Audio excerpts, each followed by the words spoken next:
Hi everyone, welcome to another live lesson with me, Matt Stead.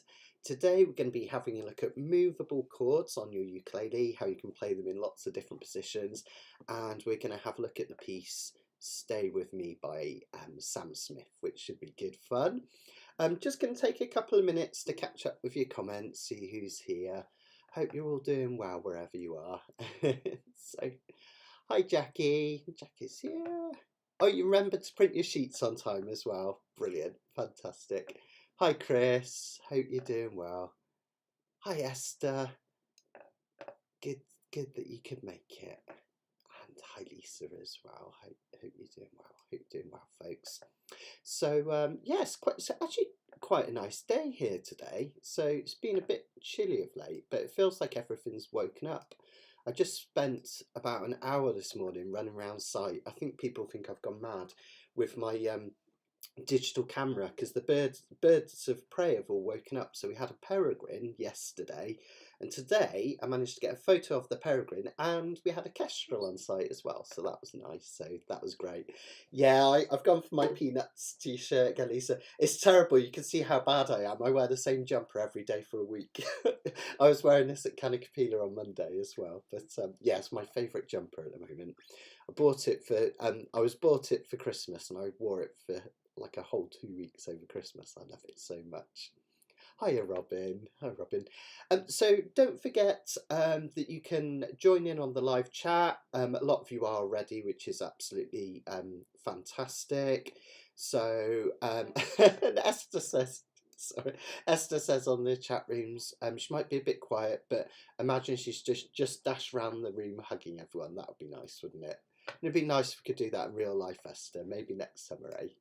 This summer? What am I talking about? Hi, Betty. Hi, Phil. So, yeah, if you haven't already done so, you can download the sheets. They look like this. I'll make them a bit bigger on screen when we actually do them. It has some really useful resources in this one, where we have several shapes of chords that we can take all up and down the neck, and it has the song that we're doing as well, which is super useful. But as I say, if you've got any questions or anything, please shout as we go along, and I'll try to explain everything as best I can. But it's really good. Sometimes people are scared to ask questions because they think everyone will think they're a bit daft. But 9 times out of 10, there's like a load of other people also wanting to ask the same question. So if anything doesn't seem clear, or you've got anything that you just think would be interesting or you'd like some help with, just give us a shout in the comments and I'll do my best to spot them and bring you on screen and help you. So let's have a look at what we're going to be doing today then. Today we're going to get you playing chords up what I call the dusty end, this part of your ukulele. We're going to learn 3 simple shapes that you can take up and down the fretboard to become all kinds of other chords, which is going to be really, hopefully really enlightening and really fascinating. And as I say, you have that resource afterwards that you can use to put these into context. And then we're going to apply that to a song, Stay With Me, as I say, by Sam Smith. So instead of just stay with me, instead of just being down here, da-da, stay with me, we can do similar chords but at the fretboards. Stay with me. So it kind of makes the song more interesting. So that takes me on to my first point, which I wrote down because quite often when I'm running this workshop, I forget to do this first bit, and it's really, really important. Well, the first is, why do we need to play chords at the fretboard? And I know that sounds daft, right? It sounds like, well, of course we're going to play, you know, good players play all over the fretboard, but why? First of all, I kind of think of it as a timbre thing. So when we play chords down here, they have quite an open, quite an airy sound, if you like. And sometimes they can sound a little bit too big and boisterous. If I'm doing a song like 5'2", eyes of blue, but oh, what those 5 foot could do. Has anybody seen my girl? Well, especially with my low G, they sound a little bit too big and bold and open sounding. Whereas if I play the same thing up here, 5'2", eyes are blue, but oh, what those 5 could do. Has anybody seen my girl? See how they've got that kind of a sharp, not a sharper as in pitch, but like a sharper timbre, a kind of a tinnier tone, if you like, something a bit different. And that's one of the things we can do. We can create a change in the dynamics in a piece of music, so that can be really important. And you could either keep that going through a whole song, like with 5'2", or you could vary it up a bit, and that's what we're going to do. We're going to play some verses in open, and then we're going to play some verses and choruses up the fretboard. So that's the first reason. Another reason to learn chords up the fretboard is if you ever want to delve into chord melody, sometimes you might be playing a chord melody. Trying to think of there's an example. Edelweiss, right? Edelweiss, Edelweiss, wherever it goes, can't remember it off the top of my head. The third chord that I needed to play in that chord melody, this one here, is a type of F chord, and we need to play it up the fretboard because we need our little finger to hit this melody note here, this high F. And you can't really play an F here and reach that high F note. It would just be impossible. So sometimes, to help us with chord melody, it can be super useful to know these chord inversions up the fretboard. And the other reason is fun, right? It's just nice, isn't it? It's nice. My friend Sarah Maisel, she always says that you've paid for 21 frets, so you better use them. And I think that's quite cool as well. I've played for the whole ukulele, so we better use it. So let's just see how you're all doing, and then we'll have a look at our first shapes and we'll get going. Hi guys. Hi. Is it Eves? I'm thinking here. I can tell by your handle what the name is. Hi David. Hi Karen. Karen's a bit fuzzy brained, so I'll go a bit easy on you today, Karen. So don't worry, I am as well. So we'll all be fuzzy brained together. It'll be fine. So what we're going to do then, we're going to use two things to get you playing all over the fretboard. We're going to use these movable chord shapes, and we're also going to use something called the chromatic scale.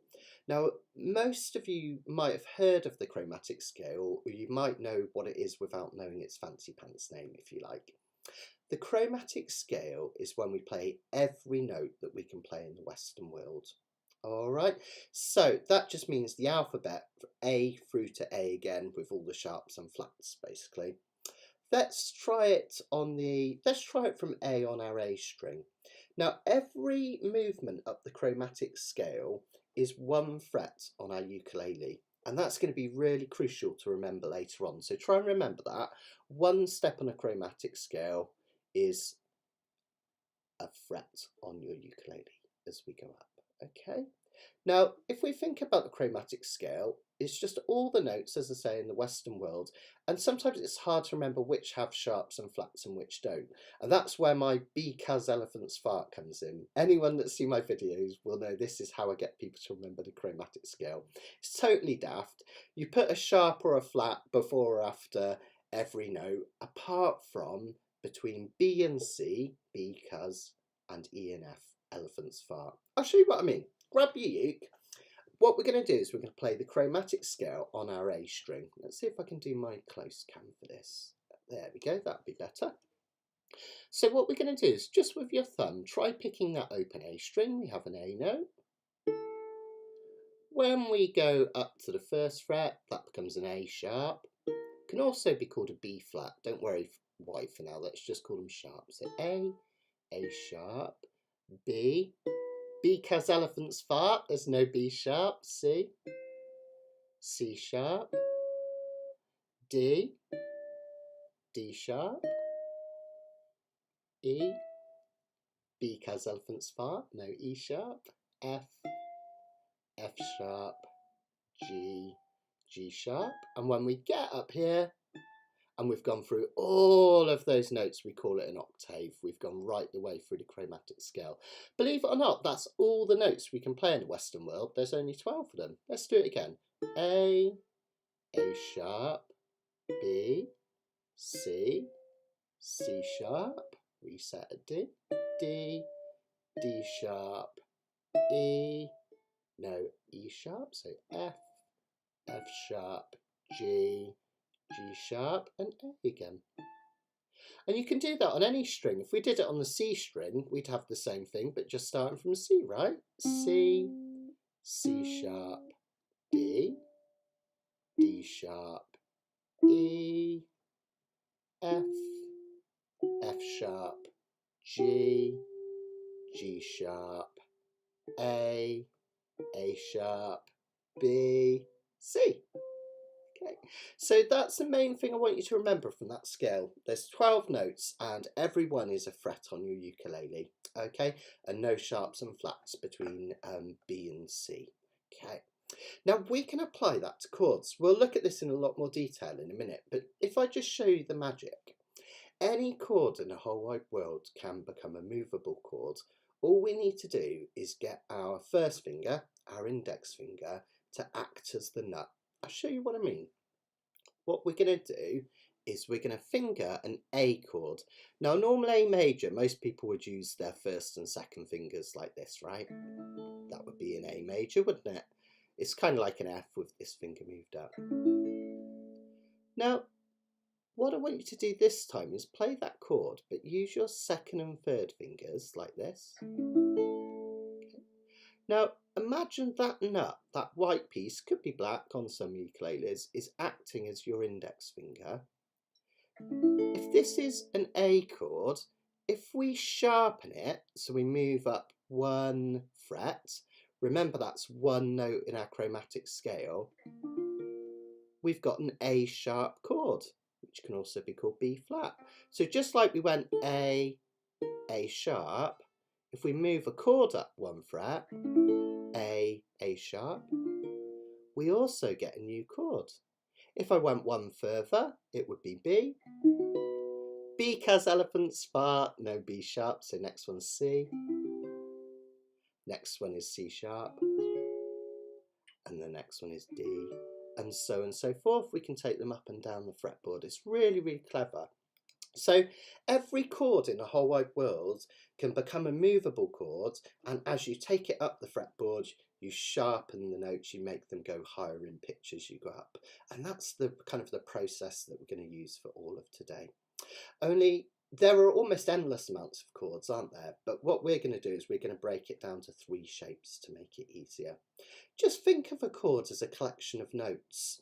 So like when we play a C chord, we have a C note, an E note, and a G note. I've got low G, you might have a high G. And another, because we've got 3 notes in a C chord and 4 strings on our uke, we also play another C here. So when you play a C and an E and a G together, they make a C chord, right? Well, there's lots of different places on our ukulele where we can put those notes together to make a C chord. If I play this shape up here, which looks like a B flat, I've got a C chord there as well. I could even do this shape up here, which looks like an F shape moved up. Where are we? There. And I have another C shape. It's like magic. There are these chords all over the fretboard, and I'll show you how to unlock it. So let me know if we've got any questions so far with any of that. That's 2 of the crucial kind of processes to get us going. The chromatic scale, and that any chord in the whole wide world can become a movable chord. So let's start to learn some of our shapes. We're going to learn 3 different shapes. We're going to learn the A shapes, the D shapes, and the F shapes, okay? The reason they're called those names, A shape, D shape, and F shape, is because they're named after the chord in open position, or first position if you want. So this first shape, which kind of looks like a B flat on the diagram, which would a B flat would be here. The reason we call it an A shape is that if we drop back and our finger comes off the fretboard, we have an A chord. All right, so let's try taking an A shape up the fretboard. So we've already done it, but let's just do it again, just to really hit that home. Second and third fingers, that's going to be crucial today. So this one is free. Oh, and notice on your diagram, if I bring that up a bit bigger, there are notes at the top here, aren't there? Here and here. That's telling you that the nut is acting. Those are open notes if they're above the nut. So you can put your finger there, but it will have no effect. That would give you an A chord like this, wouldn't it? Now, if I take that A major shape up, it will become a B flat or an A sharp. If I take it up again, it would become a C. Again, would become a C sharp. And then a D. Oh, I missed one, didn't I? Where am I? Sorry, A, B flat, B. I missed a B out. C, C at the 3rd fret, C sharp at the 4th, D at the 5th. Now the trouble is, you could imagine you could just use that chord shape to play like all the major chords in the world, and you could. You could do A sharp, B, C, C sharp, D, D sharp, B. The trouble is, eventually you start running out of room on your ukulele, don't you? Especially if you're on a concert or a soprano. It's quite difficult to make those shapes up here. So we need another shape that will kind of take us into the middle position. So A shapes are really good for chords that are played on the first 3 or 4 frets. Okay, just want you to remember that. If you need a chord on the first 3 or 4 frets, an A shape is absolutely perfect for that because it puts you in the sweet spot. Now, let's go up again. A sharp, B, C, C sharp. If you're starting to run out of room, we need another shape to take up. Well, as if by magic, we can use a D shape. So, what we're going to do for a D shape is we're going to bar the whole of the 2nd fret like this, and then we're going to put our finger on the 5th fret up here. Remember when you're barring chords, to try and have a decent amount of your finger, mine's quite low there, I could probably lift it up a little bit, a decent amount of the finger over the top. We want thumb on the back of the ukulele. Some people find it easier to put it to the right of your index finger and then use a twisting motion to press that finger against the fretboard. Other people like it directly behind. But if you use the lower part of your finger, you don't have to squeeze quite so hard. Another couple of things to help you with bar chords. Try and get this finger as close to the metal fret as possible. If you pull it back here, you're more likely to get buzzing. That kind of horrible sound. If you put it right over, almost touching or on the metal fret, you'll get a clearer chord, which is fantastic. Okay, so this one we're going to call a D chord. It's just like this D, only instead of having one D here, we also have a high D. This note is the same as this note, but a whole octave higher. So this would be a D chord. Now, if we take that up 1 fret higher, we have a D sharp. If I take that 1 fret higher again, I have an E. If I take it 1 fret higher again, because elephants fart, I have an F. Okay. So we have a really useful position. Now, D shapes, I want you to remember this, are really good for chords that you want in the middle part of the fretboard, because that's where they're in their sweet spot. D, D sharp, E, and F. Okay. Now, somebody was just asking in the diagrams what the difference between the circles and the squares. So the squares just tell you what the root note is. That can be helpful later on. I won't go into too much detail on that in a moment, and try not to get caught up too much at the moment. But a D just means a root note. It just really helps to kind of find where you are. So when we're doing that D chord here, the root note of a D chord is a D note, and you can find that on the second fret of your C string. Okay, and you can use your chromatic scale for that. The reason we know it's a D note is because we have C, C sharp, D. just like that, right? So that can be useful later on. If you find the string that contains the root note, you can use kind of scales to find where to play these chords. But just for now, don't sweat that too much at the moment. The circles are just the other notes that make up a chord, all right, like the first or the third, and so on and so forth. So let's just have, hi Vicky, let's just have a little bit of a recap of these major shapes so far. Okay, these are the first ones on each of your pages. Okay, so we had the A shapes going up, gave us, let me come in close Cam, gave us A sharp, B, C, and C sharp. Now I'm starting to run out of room, so now I go to a D shape, that gives us D, D sharp, E. That's a useful one. A lot of people like this E rather than playing this one because it's so much easier. So that's a really good one to know. Now I'm starting to run out of room again, aren't I? I'm going a little bit high up the fretboard. So what we can do is we can look at another shape, our last shape, which is an F shape. The reason it's called an F shape is because it's named after an F chord. Okay, so let's do that. Here would be an F chord, wouldn't it, in first position? Now, I want you to try playing that F chord, but you've got to use your second and third fingers because we want this one to become our bar. So the nut is acting as our finger at the moment on F, but if I move that shape up, what chord have I got? Guess what? F sharp. If I move it up again, there's a G. I move it up again, it's a G sharp. I move it up again, it's an A. And I could keep going with that one. F shapes are really handy for chords that want to be in this upper part of the fretboard. That's another one to remember. So here's the magic, right? Just go with me for this a minute. I'm going to stay on close cam. I'm going to go back to our A shape. With those three shapes, we can play every major chord in the whole wide world. Don't believe me? Let's do it. A sharp, B, C, C sharp. Then let's go to our D shape. So we've got as far as C sharp so far. So we want a D,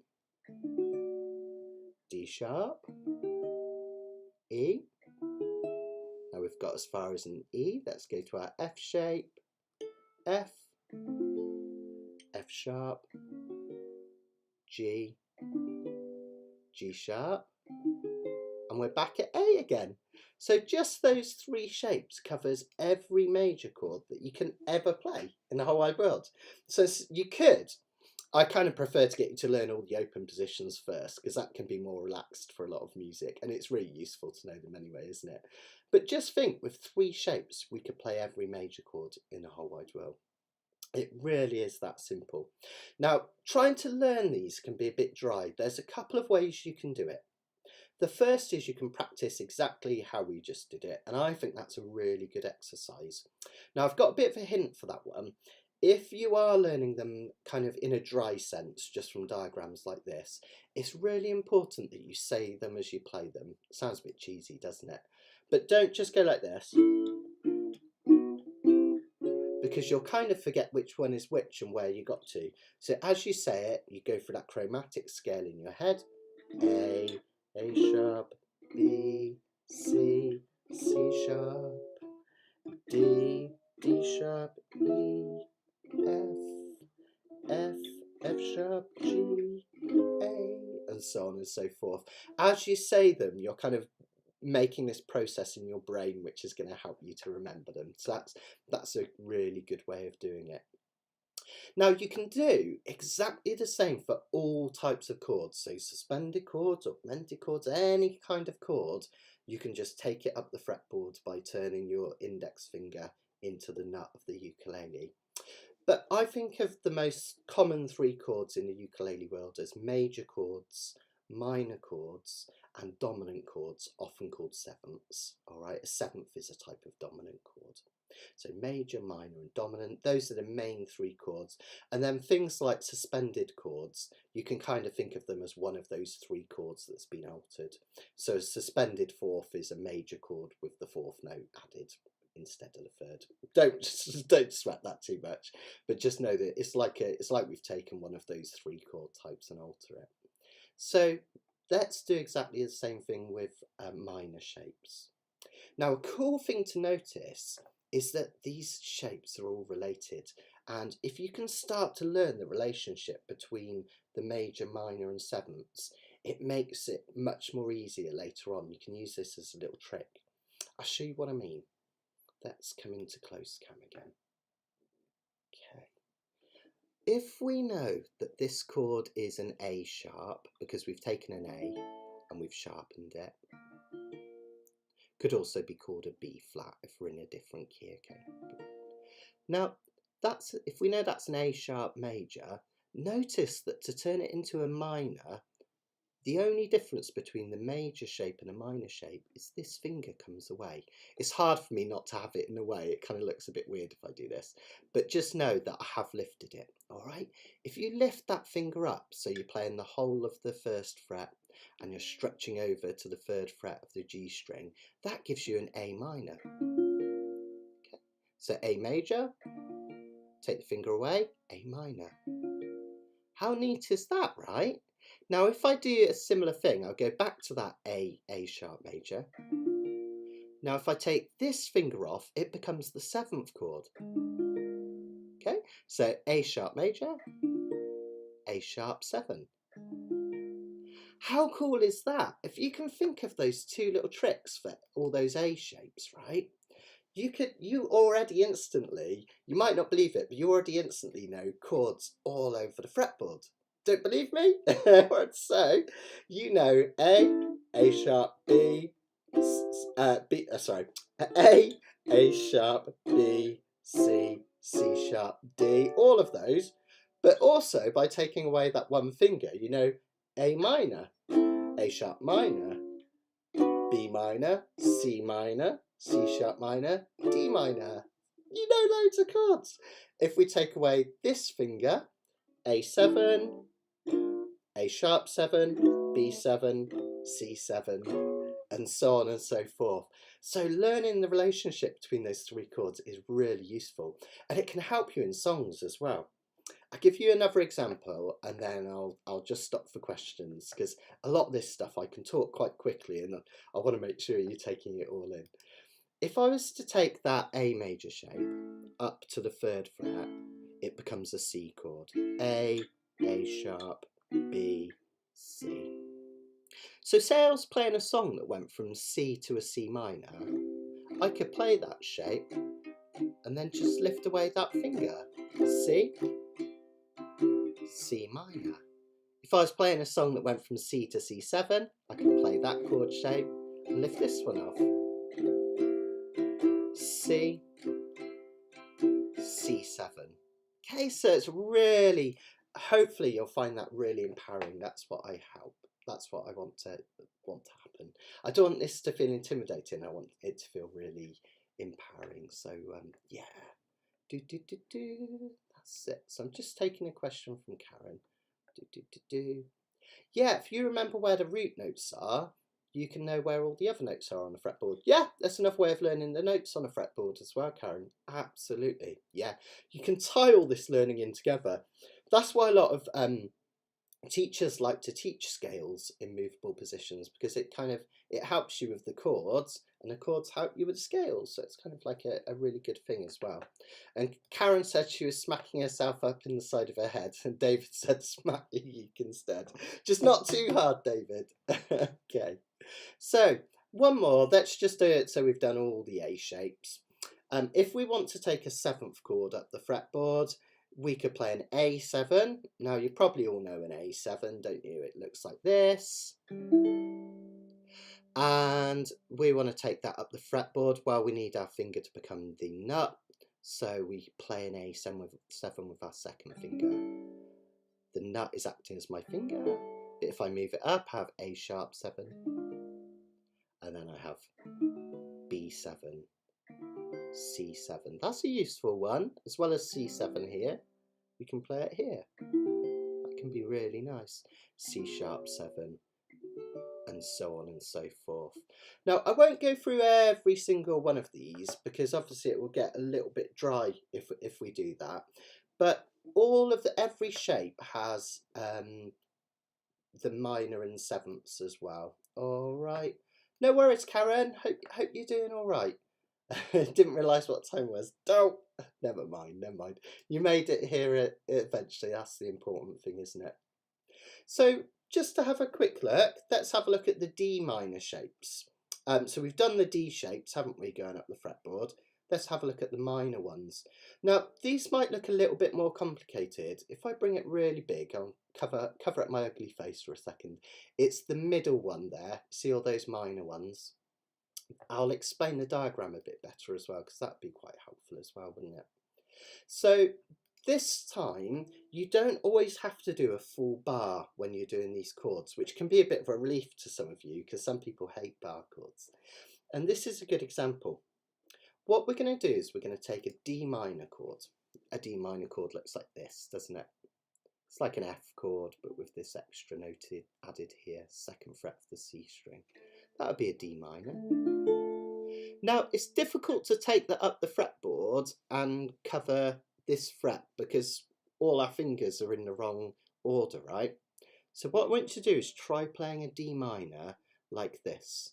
So 2nd finger, 1st fret of the E string, 3rd finger, 2nd fret of the G string, little finger or pinky for my American friends on the 2nd fret of the C string. Okay, so it'll look like that. Now this is brilliant because if I take that shape up, move all my fingers the same amount, I could do a bar here, right? Which would turn a D minor into, what do we think? D sharp minor, right? But, oh, you can hear that was quite difficult to do and I got a bit of buzzing then. But if you think about it, do we need a whole bar here? Not really, because these 3 fingers are covering the top 3 strings physically, aren't they? So rather than a bar, all we need to do is cover this one here. Okay. So this time, let's go back to D minor one more time. Then we'll move it up and we'll put this finger down here. That gives us a D sharp minor. If we move that whole shape up now, this is difficult. You've got to release the tension, otherwise your fingers might trip over each other. This is another version of an E minor. It's like our E minor that we play here, only we're kind of playing this note up here as well. This is this one, I had to think about that for a second. This is a B note, which is another version of this B note here. So let me go back because my finger's getting muddled. D minor, D sharp minor, E minor. We've got a nice F minor here. And again, we could take that up the fretboard. When we run out of room, it's starting to get a bit crushed up here, and we might think I want to keep those minor chords going up. We could go to another shape. We'll do that in a second.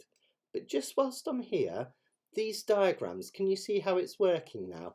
If you look at the middle diagram where it says minor, we've taken this D shape and we've moved it up to become not a D sharp minor, not an E sharp minor, go one more, gives you F minor. And those are your blue dots. It just gives you an example of that chord further up and how it becomes a new chord. And if I took it up 2 further, F sharp minor, G minor. So that green chord is your next example. I could have chosen other pictures of that chord, but those ones kind of just make it clear where it's going up. And if I got up here and I thought I wanted another minor chord up here, but I've run out of space, I could go to a different shape of minor chord. So let me just do this. Now this one's really interesting because we're going to use this in the song in a minute.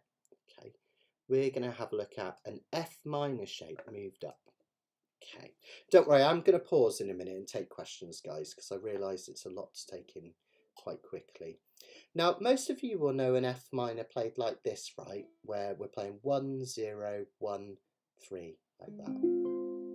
Now again, because we've only got this finger free, we can't turn that into a bar chord.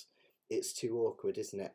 So what I want you to try doing, this one's a real stretch, just give it your best. But see if you can use your last 3 fingers to play that F minor. It will look like this. This one gets easier as you go up the fretboard because the frets get close together. Now, if we move that shape up, this is really hard to move up without all your fingers kind of getting all jumbled. But just give it your best shot. If you move that one up like that, it should look now like this. And we don't need to bar the whole of that first fret because the only open string is this one on the C string. So now we've got an F sharp minor. We've taken this F minor shape and we've moved it up and covered the open string. F sharp minor. We could do a G minor here.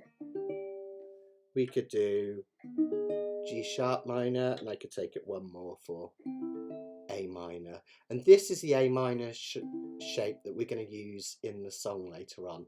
You can kind of think of it almost like a G7 shape at 5 and 6 with your little finger. Oh, I went one too far. 4 and 5, sorry, with your little finger here. Right, I'm going to go back and I'm just going to tune up a minute because I've put my heating on full blast to try and warm myself up this afternoon, and it's going out of tune. So I'm just going to tune up, and at the same time, just type out any questions you've got so far because I want to make sure you're all understanding and keeping up with the process, and then we're going to put it to practical use.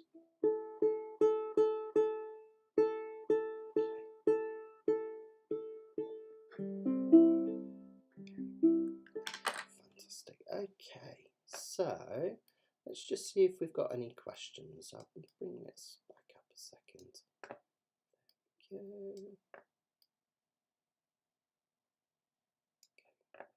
So John's got a question. Can you do these shapes with the G chord? Yeah, absolutely, John. So say you wanted a G chord. Actually, we'll use, thanks, John. Hi, mate, by the way. I got your email about tomorrow. Save me emailing back. I'm good if you're good. Okay. So let's have a look at how we could create a G chord at the fretboard. So John's asked, can you do these shapes with the G chord? So say we had a song and we're playing a G chord here.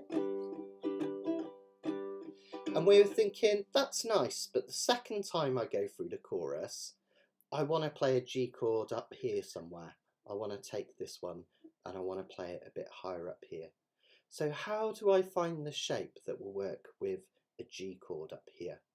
And all you need to do, it takes a little bit of experimenting, is use the 3 different major shapes and see if it works, okay? So let's do it. I want a G chord, but I want to play it up here, G major chord. Well, let's try one at a time. So let's try the A shape and see if that will get me in a nice position for doing the G chord. Let's have a look. So the A shape would take me from A sharp, B, C, C sharp, D. Can you see how it's not really working because I've had to go way up here to a D sharp, E, F sharp. I don't get a G on that position until I'm way up there. So scratch that. The A shape isn't going to work. Let's try another one. Let's try the D shape next. Let's take our D major shape, which is barring the whole of the 2nd fret, and little finger on the 5th fret, and we'll take that back, take that up, D, D sharp, E, F, because elephant's fart, F sharp, G. Aha! So we know for a little bit of experimentation that a D chord taken up to here, the 7th fret, works perfectly as a G major. So if I want to play a G major and I want to play it up the fretboard, we know that a D chord works beautifully. And you'll find that there's one of these 3 chords that situate it perfectly. And you have to kind of experiment to find which one works. Eventually you're going to learn these off by heart and you'll be able to automatically do it. But isn't that brilliant that you've only got 3 shapes to find it out. Just incidentally, if we tried the F shape, there is another G chord bar that we could do a bit lower down. If I do an F major shape, F, F sharp, there's a G here, look. The reason this one isn't so great for playing up the fretboard, it's kind of useful, is that it doesn't sound much different to this one, because there's only one note different, so it's not much point, whereas this G up here sounds quite different. The reason it sounds different is some of the notes are an octave higher, so it is a G chord even though it sounds a bit more high pitched. It's just because we're still using the same notes, some of them are a bit higher. So yeah, there we go. So hopefully that will really help you in terms of thinking how to find these shapes and use them up the fretboard, which is going to be really important. And when we do it in a minute with the song, you'll see in just a second. So let me just take a few more of these. Jackie's got to go and practice her flute. No worries, Jackie. Hope you get some good practice in. Snow day. Oh, lucky thing, Cherry. There we go. As long as you haven't got to go out for your snow shovel later. Yeah, most yeah, a lot of chord charts will only show 3 or 4 frets. Somebody mentioned that this is in my uke reference book. If you are interested, I wrote a reference book and it's got loads of stuff in it, scales and all sorts. But one of the things that's really useful is what we did is we took chords, just like we've done on these sheets, for every type of chord you can imagine in the whole wide world, even something like quite unusual, like what have we got here? A dominant 7 flat 9, and it shows you where you can play that in different positions up the fretboard. So this can be really useful. So if I wanted to take a G shape and move it up the fretboard, I could look it up here. Or, in fact, a better way to think about it, if I wanted to know several different places to play an A major chord, it's all written out for you in different colours. So this can be really useful if you get into this. But of course, you've got your A, D, and F shapes to help anyway. Phil had something that he was mentioning. So John might you'll have to let us know, John. But Phil thinks you might have meant, can you make the G shape a movable chord? Again, I love these questions because they're really brilliant bits of learning. You can make any chord in the whole wide world a movable chord. Any chord that you can think of, any shape, you can make it a movable chord and move it up to other pitches. So say you wanted to make this G shape movable, okay, what you would do is there's actually an easier way which I'll show you later on, but you could use your last 3 fingers for it, couldn't you? Like that. And then as you move it up, you cover the empty string. So G becomes G sharp. Now you always have to cover that string, because if you just do 3 fingers, it's okay if you only play the bottom 3 strings, but the relationship between those bottom 3 strings and the open G string will change, won't it, as it goes up. So you have always got to make sure you do the bar. The G is an unusual one in that you can also think of this G shape as a movable F shape, because if I do this, put my finger there, which is the same as doing this, you'll find that a G chord can be made by the movable F shape. Lots of these chords can be thought of as different shapes depending which one you start off, but yeah. But any chord in the whole world. I'll give you one more example because it's kind of interesting. G7 chord, that's a nice one. Okay, looks like that, doesn't it? Let me just come in close. Again, this is no good because my little finger can't become a bar. So try playing your G7 with these 3 fingers.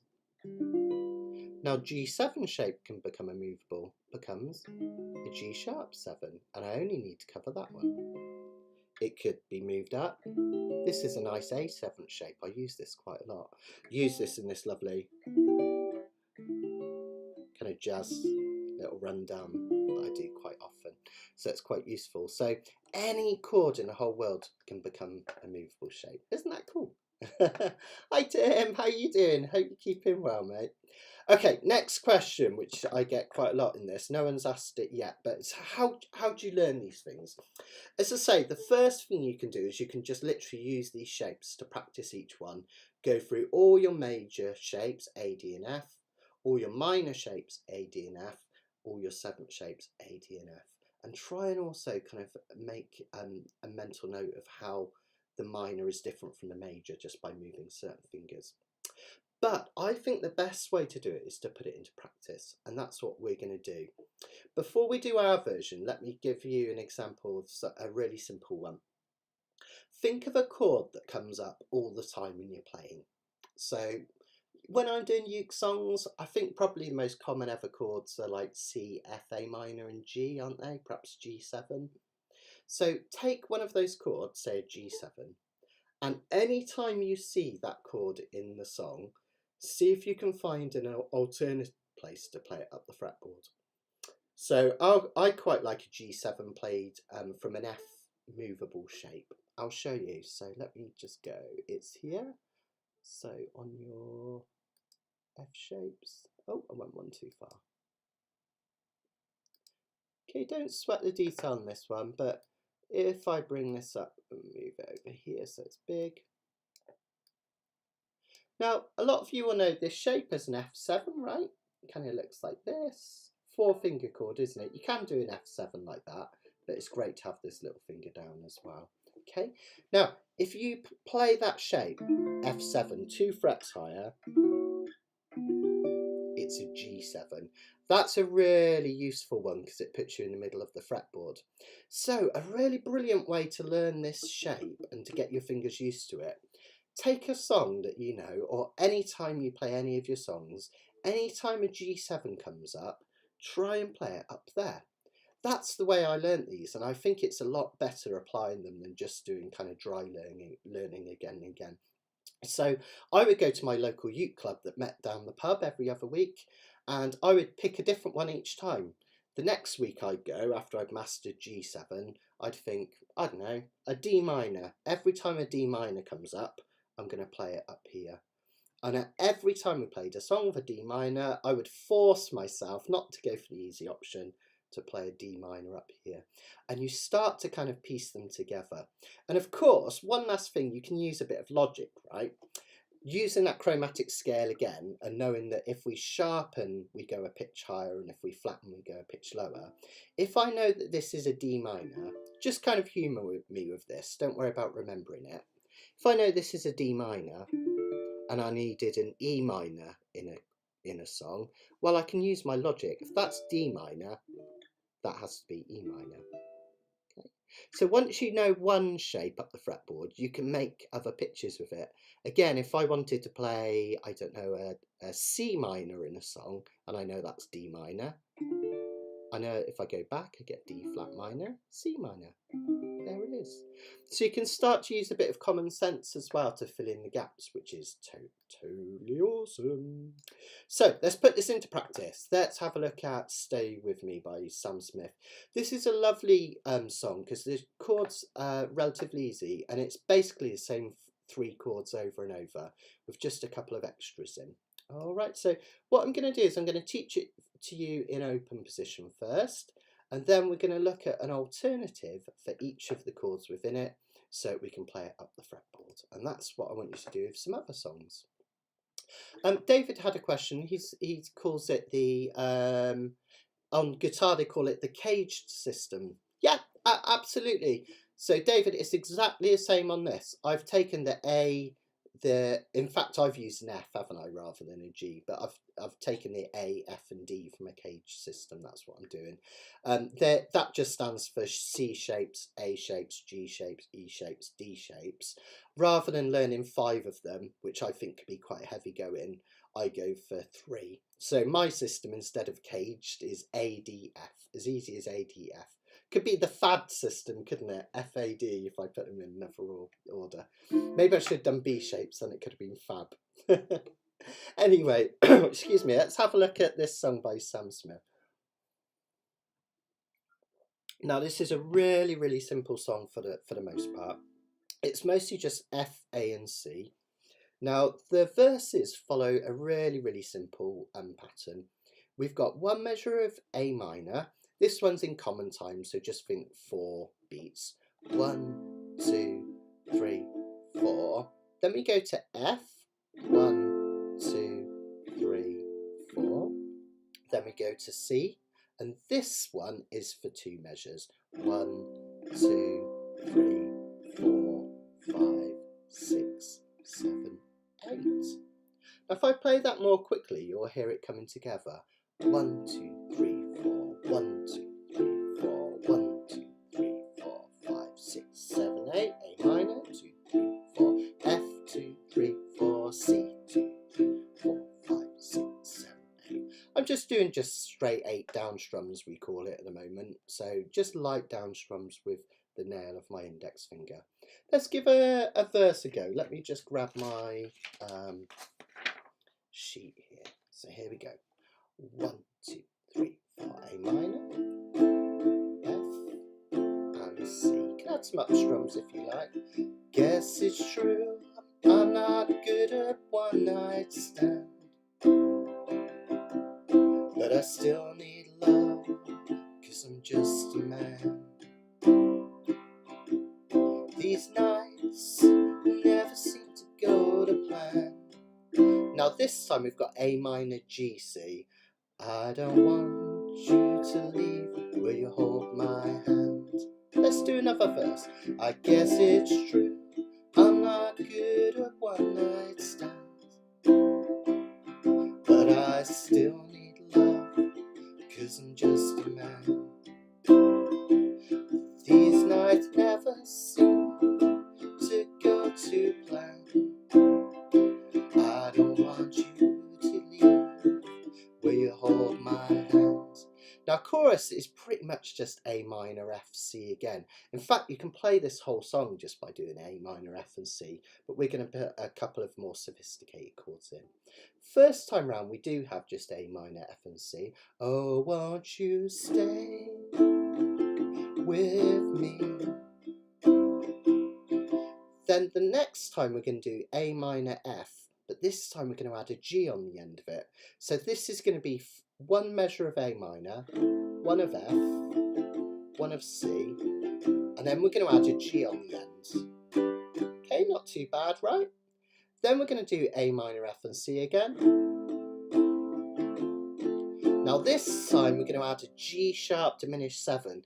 This one sounds, oh my gosh, G sharp diminished 7. It's like a bit of a mouthful. The chord shape, I've got it on the diagram here.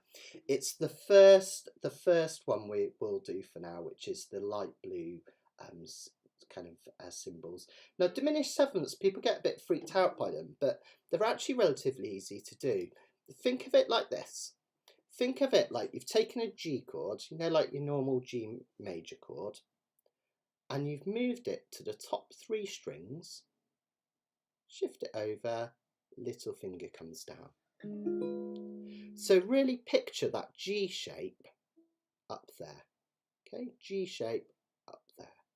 And what I'll often do to get a diminished shape is I put my little finger in first, this time it goes on the 2nd fret, and then I'll put my G shape over the top. Okay, so little finger 2nd fret, G shape over the top, gives us G diminished. Now that's a beautiful sounding chord. It really adds a little something extra to the song, that does. You can play the song without it, but I kind of like it. Kind of, it's really sweet sounding. So after that, we just have an A minor, and then an F and a C. So let's try one of those chorus with those chords. Oh, won't you stay with me, 'cause you're all I need. G. This ain't love, it's clear to see. Diminished, but darling, stay with me. Okay, it's that simple. Then we'll do another verse. There's a chorus where he hums it, but it's basically just verse, chorus, verse, chorus. So what I want to do, just to give us the hang of this just to get us the hang of this song, let's play it through with just chords in normal open position. Okay, it's a beautiful one to play anyway, isn't it? Just really lovely tune.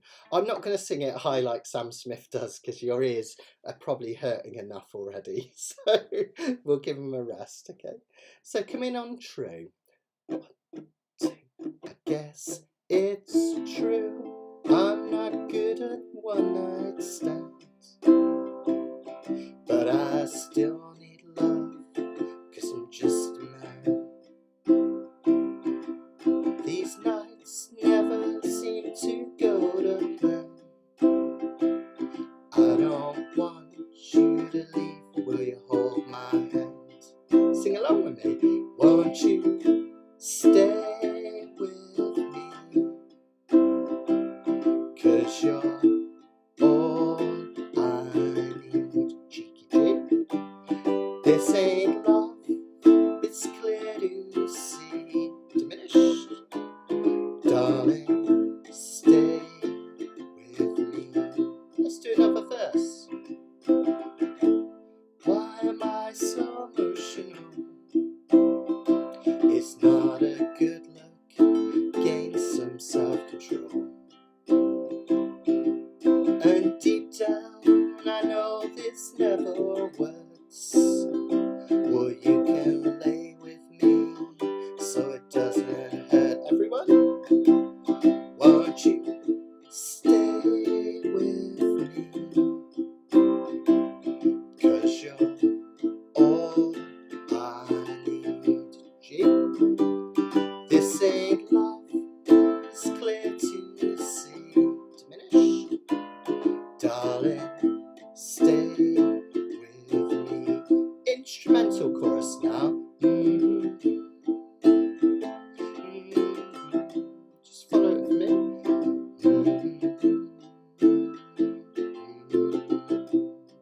G.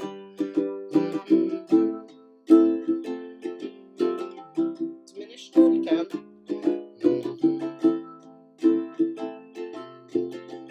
Now a chorus, just down strums. Won't you stay with me? 2, 3. 'Cause you're all I need. Cheeky G. This ain't love, oh, it's clear to see. Darling, stay with me. Yeah, really nice, right? Relatively simple. Don't worry if you got caught out by that G or that G diminished. I did when I was learning this a few times. They kind of come out of nowhere, like the Spanish Inquisition when you least expect it. But a bit of practice, you'll get those, no problem.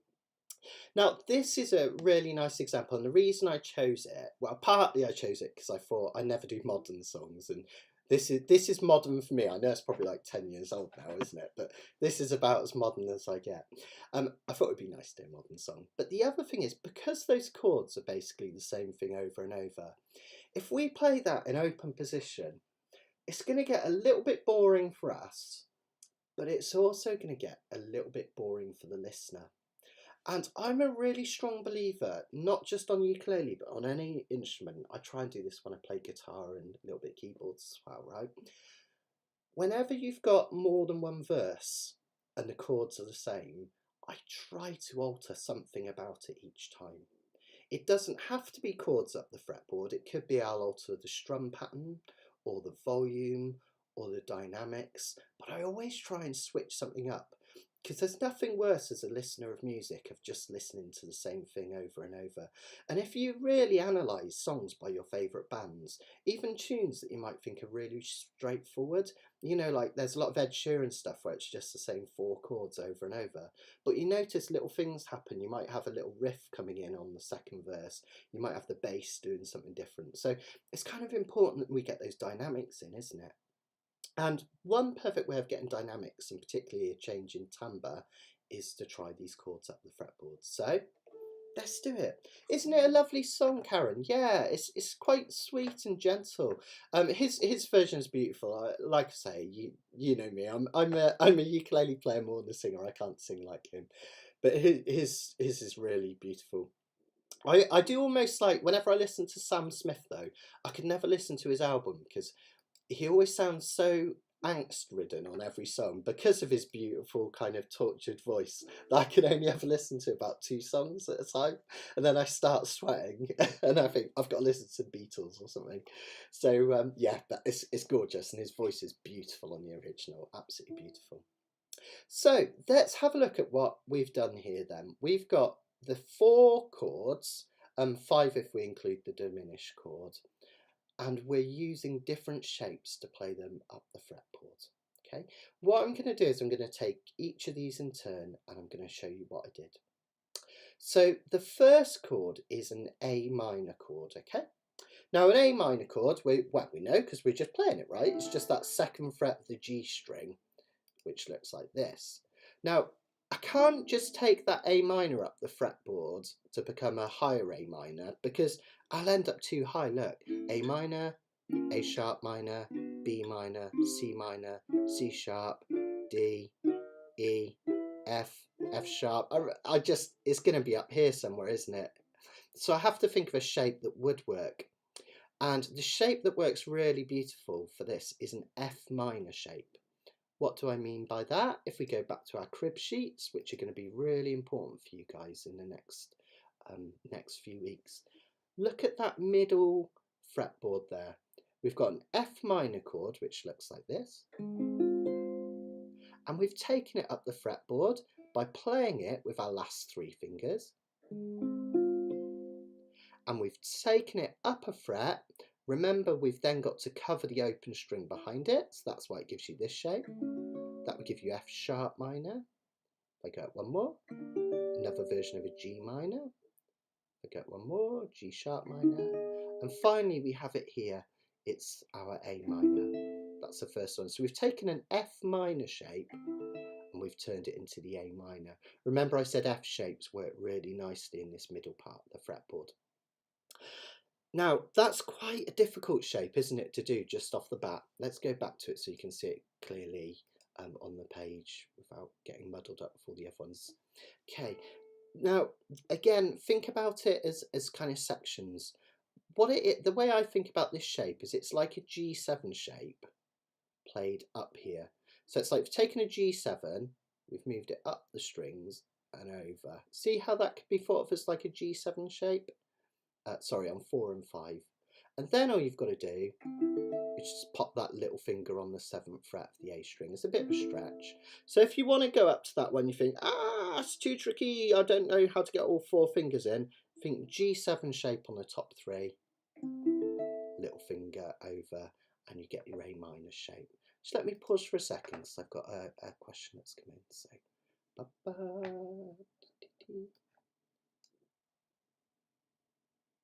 good question, Karen. So if you change the chord, autocorrect, if you change the chord to a different position, you're just going for the shape which is most pleasing to the ear.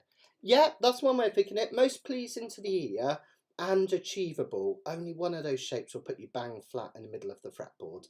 As we saw, if we took the A minor shape up, we'd be like way up here. So the 2 things, which sounds good to the ear, and then which puts you in the middle part of the fretboard. And later on you can think about chords that kind of go in one direction. So sometimes when I'm playing up here, I'll try and find my next chord around here, and then that'll leave me with an open one. So sometimes you can travel up and down using them in any direction. But that's what we're going to do. That's an A minor there. Okay, tricky old one, that one. But it's got a lovely sound to it. And notice if you play that chord, you guys have a go whilst I'm doing a normal A minor. It will work.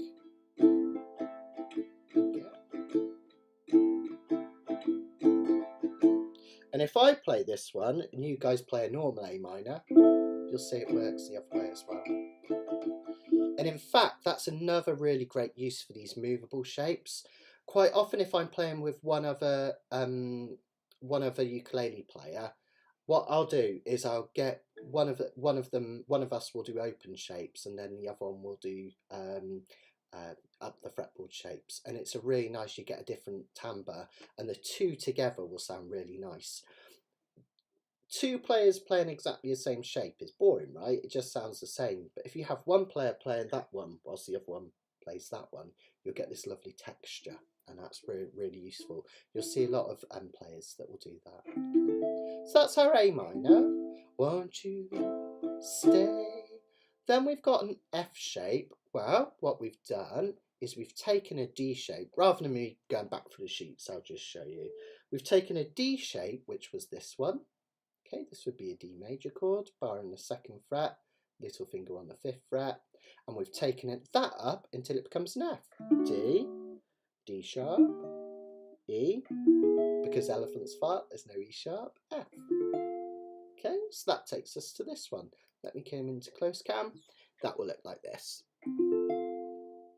Okay, again, not too bad, just got to bar the whole of that 5th fret, look for your dot, little finger up here on the 8th fret. Okay, so what I want you to do now, it takes a bit of practice, is practice changing between this A minor to this F chord. Okay, let's do that a few times. Notice what you can do is you can take this little finger up and change. Just bar that one. If I want to go back to it, bring it back, and then I can build these. And then up and bar. So we could do 1, 2, 3, 4, 1, 2. Actually, let's do 8 of each to give you a chance. 1 and 2 and 3. Then let's change. A minor and F. There we go. Now, incidentally, the reason I've used the D movable shape to get up there is it just puts me in a really nice sweet spot. There are other Fs I could play in various places. I could use, let's think of one. I could take the A shape and go A sharp, B, C, C sharp, D, D sharp, E. I could play an F there. But that would almost be a little bit too high in my book. It's almost, it's actually really difficult for me to get my fingers in. So that's why I've chosen this shape, because it matches brilliantly with that one. Okay, making sense, guys? Let's have a look. Oh, thanks, Cherry. That's good to hear. Let's have a look at the next one. We're going to do a C shape. Sorry, we're going to do a C chord, but we're going to use an A shape. Again, what do I mean by that? I mean I'm taking an A, not using your first 2 fingers, use your 2nd and 3rd. I've taken it up and barred, gives me A sharp, B, because elephants fart, no B sharp, C. Okay, so that's an A moved up. Okay, so that's another place I can play a C. There's another one I could do with an F shape up here, but I think that's a little bit far again to travel. So let's try putting the 3 of them together now. Let me come in on close cam. Okay, so we've got A minor. We'll do slow strums for now. Up to F. Now to get back to that C shape, I actually find it easier to just bar the whole of my 3rd fret and put these 2 up. But as you can see in the diagram, you could play it like this, like a B flat shape with that one there. I actually find the bar easier because I'm on a bar already. So A minor, F, back to this C. And the G chord we're going to do is an F shape moved up here. So the G chord that we've got next is just an F chord moved up to become a G here. Okay. So if I put those 4 together now, come on guys, you can do this. A minor, F chord, pull back to the 3rd fret and A shape for the C. Move it back a fret, change to an F shape for that G. Okay, nice, right? And now we've only got one more new chord to put in, and this is really cool. Now I've done a whole video about diminished seventh chords because they're really magic and really interesting. Diminished seventh chords are rootless, or they can be thought of as rootless. What I mean by that is that all of the notes in a diminished seventh chord are symmetrical. If you're not into the theory, don't worry, don't sweat it. But it means that the chords can be named after any of the notes contained within them. The practical side of that, which is really, really brilliant and useful, is that every time you play a diminished chord, say that's a G sharp diminished, the same chord can be found 3 frets higher. 1, 2, 3. There it is. When I say 3 frets, I mean after you've played it. So 1, 2, 3. That's why you get this diminished run that happens in a lot of Formby type stuff. All right, so here we go, diminished chord here. If we play it 3 higher, that gives us our diminished G sharp diminished 7th higher up. That's a handy one, right? Because it's the same shape, just play it higher up. So that gives us all of the chords that we need to put together the song. Okay, now hopefully you've got your diagrams with you, you've printed them off or you've got them on the screen. If you haven't, let's leave this up just in case up here, and I'll look at my sheet over here. So if we go slow motion through those chords, okay, let's do one of the choruses. Okay, we would have A minor, won't you stay, going slow, F, A, with to C, me, we do it again, 'cause you're all I need. Then we've got the G, this ain't love, oh it's clear to see, the diminished, but darling, stay with me. Okay. That's quite tricky, isn't it? Getting back to A minor, Lynn, yeah, it's a bit of a tangle, isn't it? So just try and think of that G7 shape first. So after I've done, say, the G diminished, I'm thinking G7 shape, and then pop that little finger down. I'll try it at tempo just so you can try it and hear, but don't worry if you can't quite get this straight away. Just give it a try. Here we go.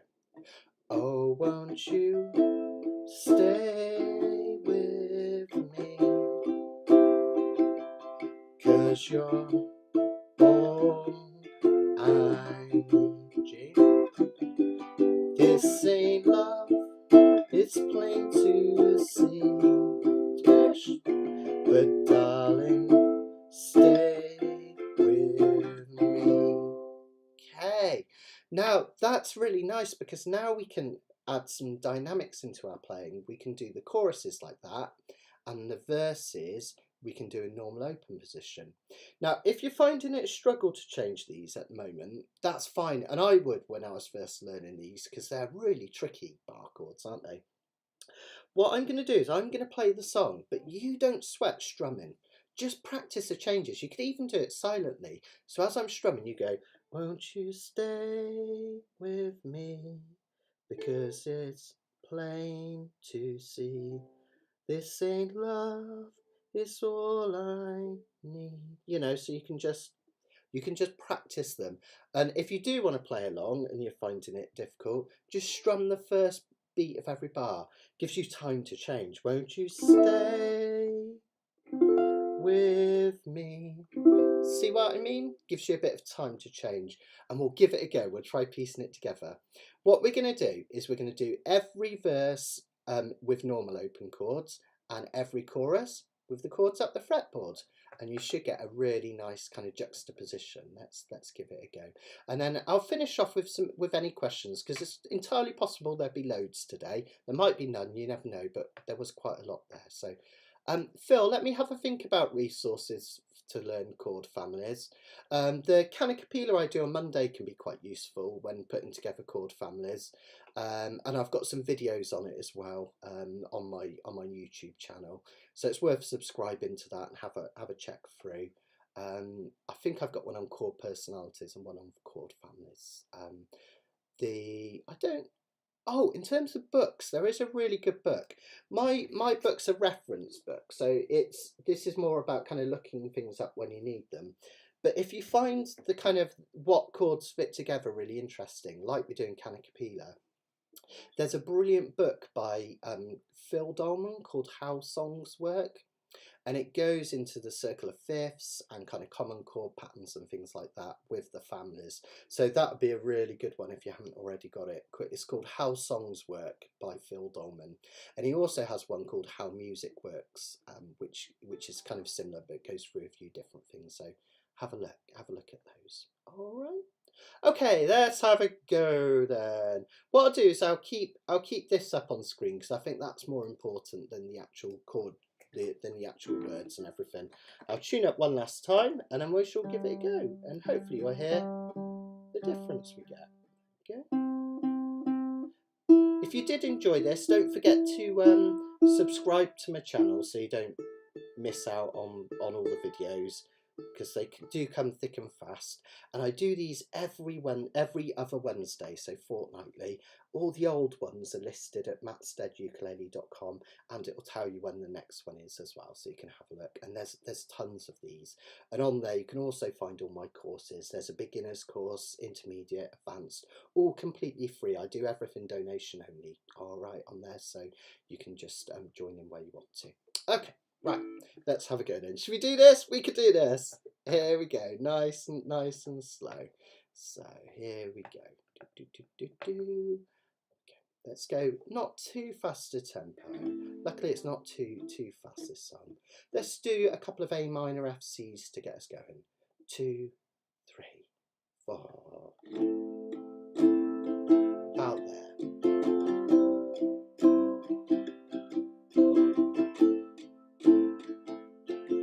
From the top. Guess it's true, I'm not good at one-night stands, but I still need love, because I'm just a man. These nights, they never seem to go to plan. Don't want you to leave, will you hold my hand? Up we go. Oh, won't you stay with me, 'cause you're all I need. This ain't love, oh, it's plain to see. Won't you stay with me? Back down. Why am I so emotional?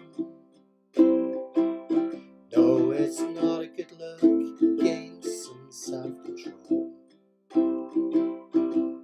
And deep down I know this never works, but you can lay with me so it doesn't hurt. Here we go.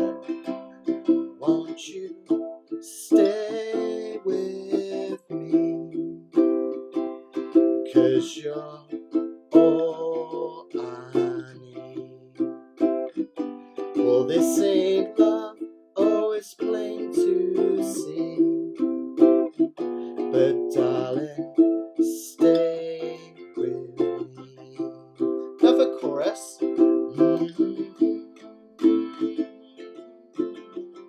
You decide if you go up or down.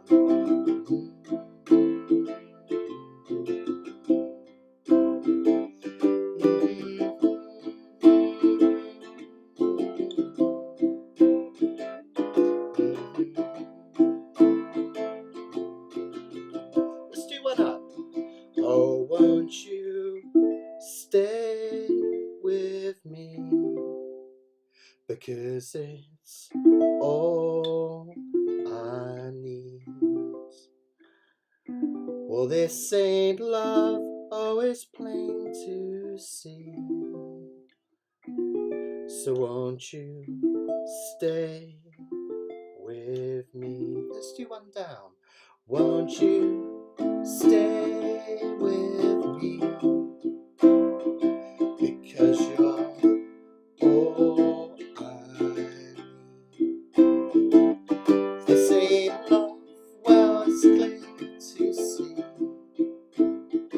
But darling, stay with me. A minor F C. Stay with me.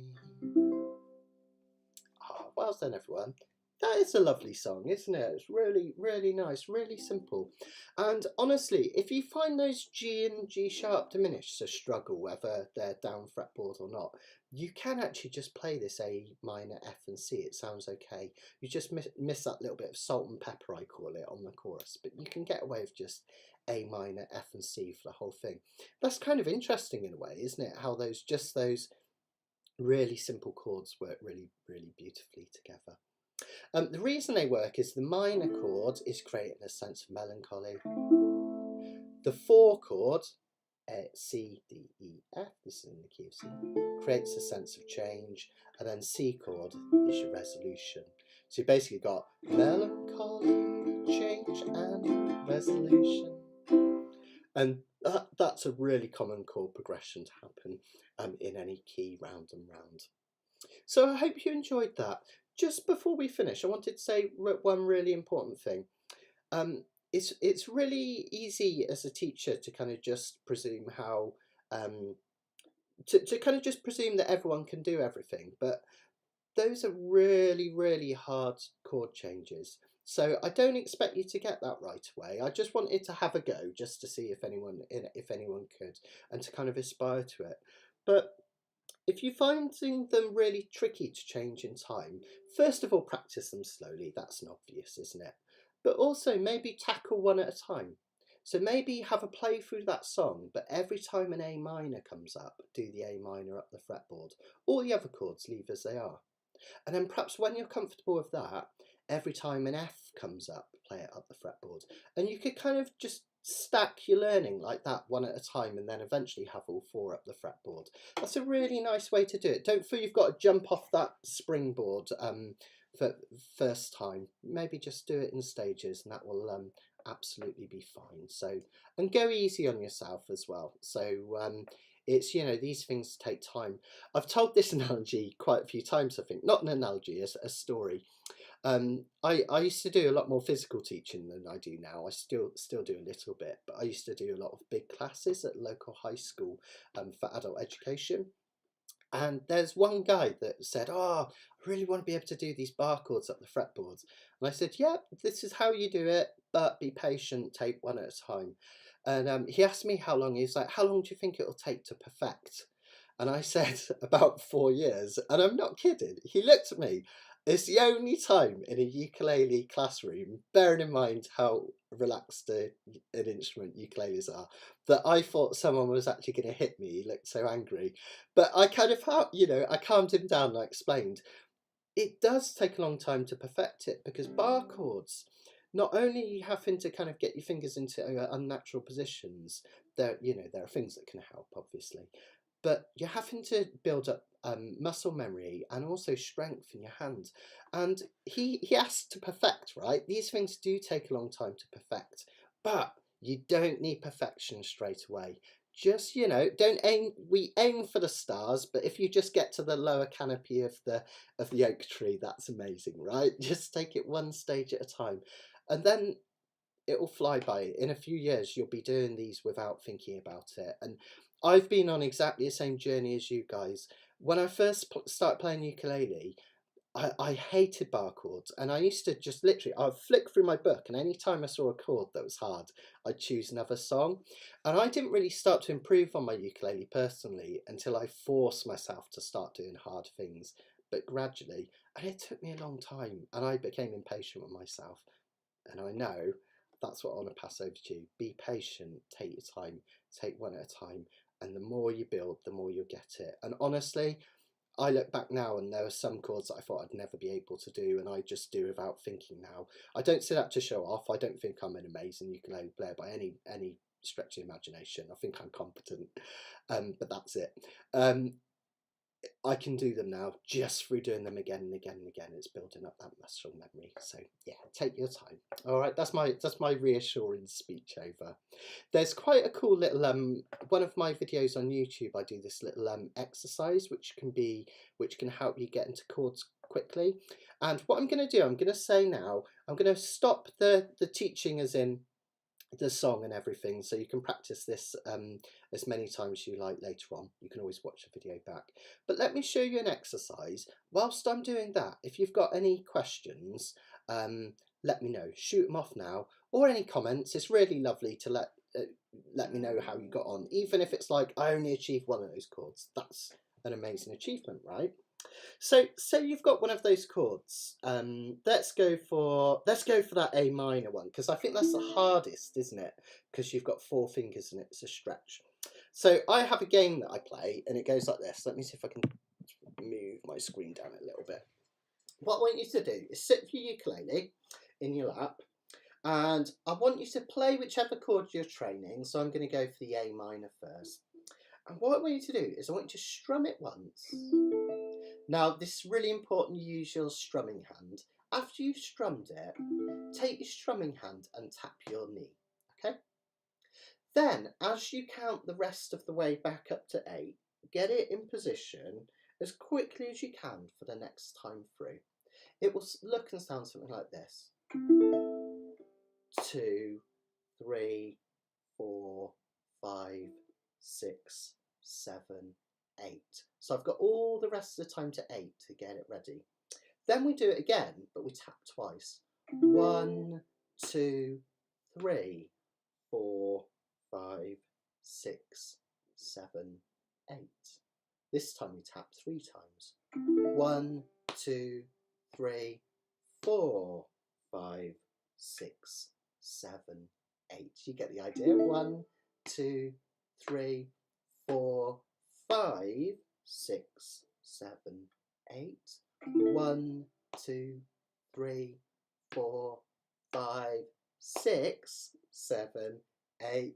1, 2, 3, 4, 5, 6, 7, 8. 1, 2, 3, 4, 5, 6, 7, 8, and 1. Just made it. So every time you tap more times, you're giving yourself less and less time to get back to the chord. It's a really cool, fun way to just build up that muscle memory. What I'd like you to do is count how far you can get without it all falling apart. Sometimes it's only 2 taps. You might find after you practice it a few times, you'll get to 3 or 4, 5 and 6, 7, and then when you can get to 8 and still get back for 1 in time, that's when you've mastered it and you'll be able to change quickly. So just a little tip there, just a little game you can play and have fun with to learn those. So yeah, fantastic. So I'll just see if I've got any comments come through. David's reassured me he's not feeling violent about it. That's good. That's good to hear. And again, more reassurance. Karen said it took months for her to do a decent bar chord. Don't despair, keep trying. I have got some, if you go on my YouTube channel, just scroll back through the videos. I have got some videos on how to do bar chords and how to make them easier. So just scroll back and see and have a look. And Esther, bless you. Thanks, Esther. Thank you.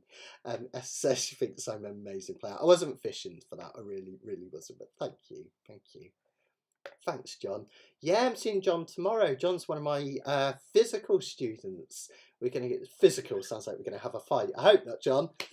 We're going to do some playing and we're going to do some jazz tomorrow, aren't we? Which is going to be great. So yeah, looking forward to that. So yeah.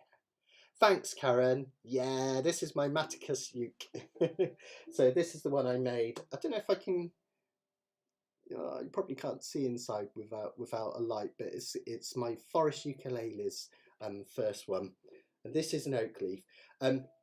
I actually, for the first time in weeks, I've started building. I've been meaning to start building another two, and I've been putting it off or having other things to do in the meantime.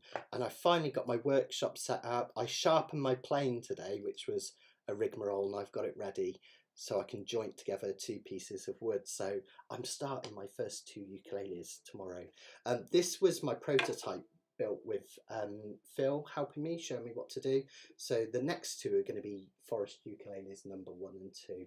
And every time I do one, I'm going to make the bridge a different leaf. So this is a little baby oak leaf. I kind of copied one from nature.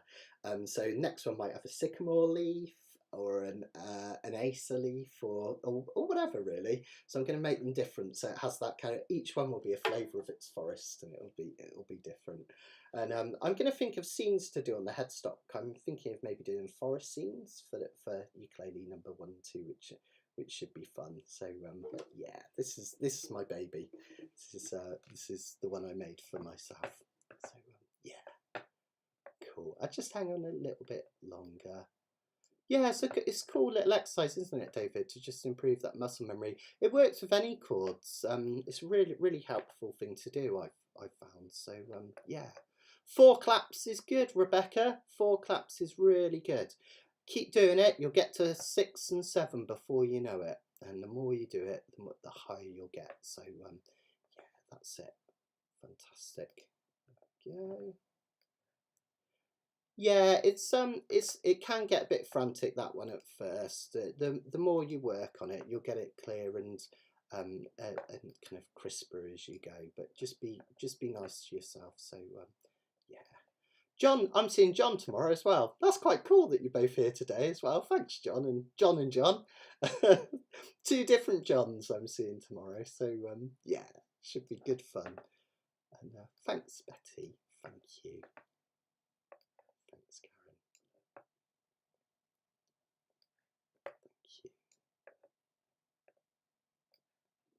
Karen.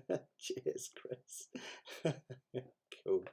Well, let us know if you've got any questions. As I say, thanks so much for all your support. I really appreciate it, guys. You keep me going, you really do. So I really appreciate it. Thanks for everyone that bought the sheets, whether you paid the £8 or the £5. It all really helps, and massive thank you for your support with that. So just a couple of little reminders, just in case you enjoyed this. Canna Capella is going to be on Monday. This is 6 o'clock in the evening. We do this every Monday evening, where we learn to play songs by heart. So it's teaching you the Nashville numbers system. So you hear kind of what chords fit together well. And what we're doing, we're doing 90s songs. We're doing UK 90s bands, this one. And it's not all indie stuff. We've even got a Spice Girls number. So that'll be good. I think I know it off by heart. My daughter's, even though she's grown up long after the Spice Girls split up, she's a massive Spice Girls fan, so I know them all off by heart now. We listen to them on the car stereo whenever we're driving anywhere. But yeah, that's this Monday at 6 o'clock. And I've done, talking of indie ukulele, there's a new indie song up there, Darklands by the Geese and Mary Chain. So if you like your indie stuff, this is a series I'm doing where I'm going to teach you songs, maybe with little riffs. This one I'm teaching you a little tabbed out introduction and then the chords to the song. So this one's fun because I love Geese and Mary Chain. I got to do Darklands, which is really great. And we've got a Belle and Sebastian song on Monday as well. I snuck another one in there. They're my favourite bands. That one's for you, Esther. So I hope you enjoy it. And I'm trying to think if there's anything else. Forest Retreat is getting very low on numbers. I think we're talking last 5 tickets now. It's really, I've had a bit of a kind of a load of sales in the last couple of weeks. So if you are thinking about coming along, end of June in the UK, and we've got people coming from USA, got USA, France, and I think it's Thailand. It's one of the Far Eastern countries. So it's really exciting. Got people coming from around the world for us for this one. And one of the tutors, hopefully, we're just waiting for confirmation, will be coming from Hawaii, which is cool. So you get a taste of Hawaiian music for this one. And loads of relaxation, really nice food, walks in the forest, meditation. It's going to be great. And it'll be here before you know it. So just in case anyone wants to get a ticket for that one. And I will be back in 2 weeks' time. I was actually trying to get it finished, the sheets that I could show you on the screen for today, but it will take a little bit longer. I think I'll get them up tomorrow. Next live lesson in 2 weeks' time, we're going to do the blues.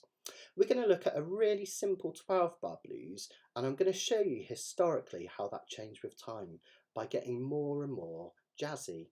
So we're going to take standard 12-bar blues and we're going to turn it into the jazz blues, and not only will you have some really cool kind of way of playing, you know, some nice kind of jazz,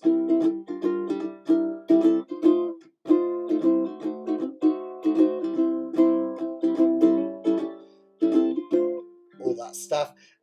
You'll be all of the things that I teach you, chord substitutions, coming down the fretboard, adding dynamics, you'll be able to use in all of your playing. So even if you're not into blues and jazz, there's going to be loads to learn in that one. In fact, I'm really excited about it. So come along for that one. That's going to be in 2 weeks' time, same time, in a couple of Wednesdays. Well, take care, everyone. Practice, practice, practice all you can. So take your time, and I will see you very, very, very soon. Take care, everyone. If you didn't get a chance to ask questions and you still got something, just send me an email, matt@theroom.com, and I'll be glad to help. Take care, everyone. Much love, and goodbye from the forest for this live lesson. Take care, everyone.